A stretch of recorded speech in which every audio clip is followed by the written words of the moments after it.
Yo, how's everyone doing? Welcome back for some more Forza Horizon 3. Today I'm sharing with you the 1955 550 Spyder, which is another car from the Porsche Car Pack, and I just want to show you this car in the Forzavista and also share with you some racing gameplay, but I think this car is very comparable to the 718, which was another car from the Porsche Pack. I mean, it sounds similar, it looks similar, and the power to weight ratios are very similar as well. It's a very light car and also doesn't make too much power, but the car is so light that it still actually has some speed to it. But overall, this is certainly the slowest Porsche from the Car Pack, and even though it isn't anything amazing stock, I think this car has a lot of potential, and we're going to talk about why. But overall, it's a pretty decent looking car. I mean, come on, it's from 1955, but this thing looks pretty cool. And look at the motor. I mean, the motor looks absolutely sick on this thing, especially the way the whole back end of the car lifts up to expose that beautiful motor. But the sounds aren't amazing. It sounds similar to the 718 like I mentioned, but it just really doesn't have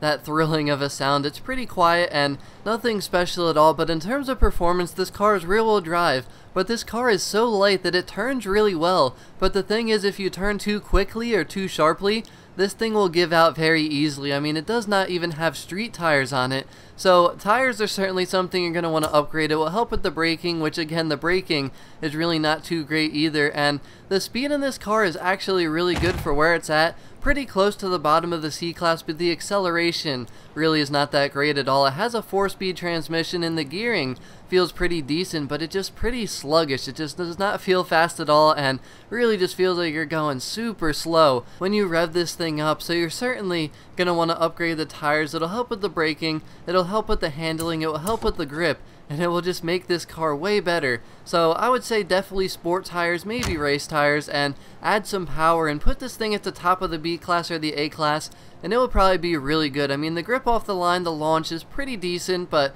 again, it just feels so sluggish because the acceleration really is not that great, and obviously it's at the bottom of the C-Class. It's not supposed to be really fast, and it's going to feel slower than a lot of the other cars, but this is the only car that when I raced it, I was just like, man, this car just feels so sluggish stock. Like most of the other cars, even the 718, which is in the B-Class, felt better to drive and especially race stock. So this one's certainly going to need some upgrades to be competitive and to feel better to drive, but it's certainly a fun cruise car and it's a pretty cool classic Porsche. But I have now reviewed all 7 cars from the Porsche Car Pack, so I really hope that everyone has found these videos to be helpful or useful, and hopefully they have helped you decide whether or not you want to buy the Porsche Car Pack. But as always, thank you very much for watching.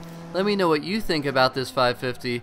Have a wonderful rest of your day, and I'll talk to y'all again very soon. Peace out.